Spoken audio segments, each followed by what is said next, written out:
Cyber నేరాలు రోజు రోజుకు రెచ్చిపోతున్నారు. మొన్నటి వరకు డిజిటల్ తోటి సైబర్ క్రైమ్ చేసిన కేటగాళ్ళు అయితే ఇప్పుడు నేరుగా న్యూడ్ కాల్స్‌తో బెదిరిస్తున్న పరిస్థితి కనబడుతుంది. ఏకంగా సామాన్యులకే కాదు, ఇది ముఖ్య నాయకులు, అందులో ముఖ్యంగా ఎమ్మెల్యేలకు కూడా ఇలాంటి న్యూడ్ కాల్స్ రావడంతో బెంబెలెత్తిపోతున్న పరిస్థితి కనబడుతుంది. తాజాగా నల్గొండ జిల్లా నకరేకల్‌కు చెందిన వేముల వీరేశంకి అయితే ఒక న్యూడ్ కాల్ రావడం జరిగింది. ఆ న్యూడ్ కాల్‌ను కట్ చేసే లోపలనే వాళ్ళు స్క్రీన్ షాట్ చేసుకొని భారీగా డబ్బులు డిమాండ్ చేయడంతో వేముల వీరేశం అయితే బెదిరించిన పరిస్థితి కనబడుతుంది.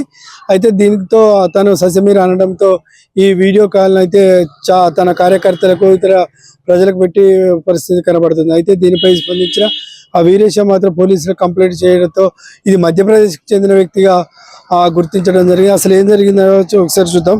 నల్గొండ జిల్లా నగరేకల్కి చెందిన వేముల వీరేశంకు తన అనుచరులతో ఉండగా ఒక వీడియో కాల్ వచ్చింది.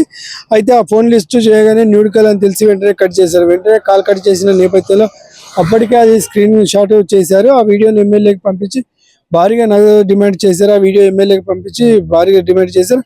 అందుకు వేముల వీరేశం ససమీడంతో బెదిరింపులకు దిగారు. వీడియో రికార్డింగ్ కాంగ్రెస్ లీడర్లు పంపిస్తామని అంటే మీ ఇష్టం అంటూ ఎమ్మెల్యే చెప్పడంతో అప్పటికే కేటుగాళ్ళు అయితే అన్నంత పనిచేయడంతో అప్పటికే ప్రజల నియోజకవర్గంలో ప్రజలకు, అలాగే ఇతర ముఖ్య కాంగ్రెస్ నాయకులకు అయితే ఈ వీడియో పంపించడం జరిగింది.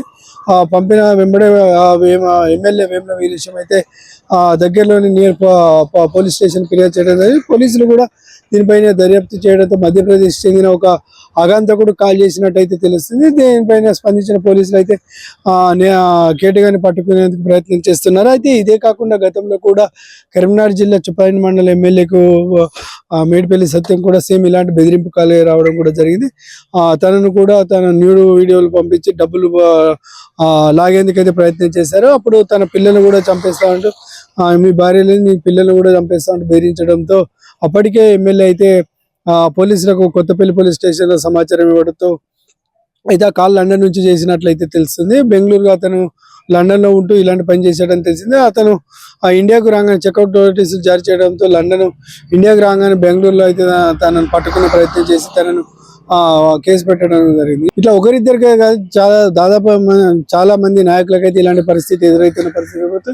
ముఖ్య నాయకులు, అలాగే ఎమ్మెల్యేలకు, మంత్రులకు ఇలాంటి పరిస్థితి ఏదైతే సామాన్య మానవుల పరిస్థితి ఏందని అయితే ప్రజలు అంటున్న పరిస్థితి కనబడుతుంది. అయితే ఏదేమైనప్పటికీ సైబర్ నేరాలు పెరిగాయి, క్రైమ్ రేట్ పెరిగిందని చెప్పుకోవచ్చు. ఎందుకంటే మొబైల్ యాప్ల ద్వారా చాలా మంది వెతుకుతున్నప్పుడు ఇలాంటి మన మొబైల్కు లోన్లు ఇవ్వడం ఇలాంటివి జరుగుతున్నప్పుడు దాన్ని మనం క్లిక్ చేయడం వల్ల వాళ్ళు మన నుంచి ఓటీపీలు తీసుకోవడం ఇలాంటివి జరగడం వల్ల సైబర్ క్రైమ్ అయితే అధికంగా పెరుగుతుంది.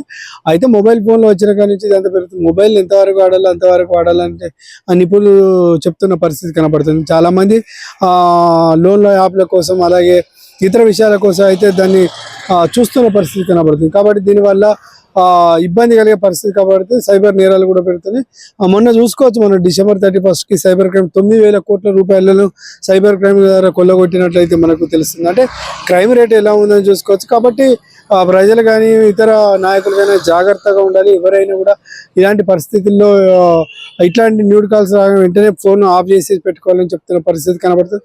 కాబట్టి దీనిపైన స్పందించిన పోలీసులు కూడా చాలా వరకు అయితే బయట ప్రచారాలు చేస్తున్న సైబర్ క్రైమ్ వల్ల ఇబ్బంది పడద్దు, సైబర్ దూరంగా ఉండాలి, అన్నోన్ కాల్స్ ఎత్తద్దు, ఇతర కాల్స్ వచ్చిన మెసేజ్లకు రిప్లై ఇవ్వద్దు, ఓటీపీలు చెప్పొద్దని చెప్తున్న పరిస్థితి కాబట్టి మన మొబైల్ రింగ్ టోన్ కూడా ఇప్పుడు ప్రస్తుతానికి అయితే చాలా ప్రజల మొబైల్ రింగ్ టోన్ కూడా అదే పెట్టి కూడా జరుగుతుంది. అంటే ప్రజలకు దీనిపైన పోలీసులు చాలా వరకు అయితే అవేర్నెస్ ప్రోగ్రామ్ కల్పిస్తున్న పరిస్థితి కనబడుతుంది. కాబట్టి ప్రజల్లో మార్పు రావాలి. ఖచ్చితంగా మార్పు వచ్చినప్పుడే ఈ సైబర్ క్రైమ్ అనేది తగ్గుతుంది పోలీసులు చెప్తున్నారు. ఏదేమైనప్పటికీ ముఖ్య నాయకులకు ఇలాంటి న్యూడ్ కాల్స్ రావడంతో చాలా ఇబ్బంది పడుతున్న పరిస్థితి కనబడుతుంది. నియోజకవర్గంలో ప్రజలతో ఇలాంటివి రావడం వల్ల నియోజకవర్గ ప్రజలతో ఇటు ఆడవాళ్ళు కావచ్చు, మగవాళ్ళకు ఇబ్బంది పడే పరిస్థితి తలకు చెప్పుకోవచ్చు. కాబట్టి ఇలాంటి న్యూడ్ కాల్స్ వచ్చిన వెంటనే పోలీసులు సంప్రదించాలని చెప్తున్న పరిస్థితి కనబడుతుంది.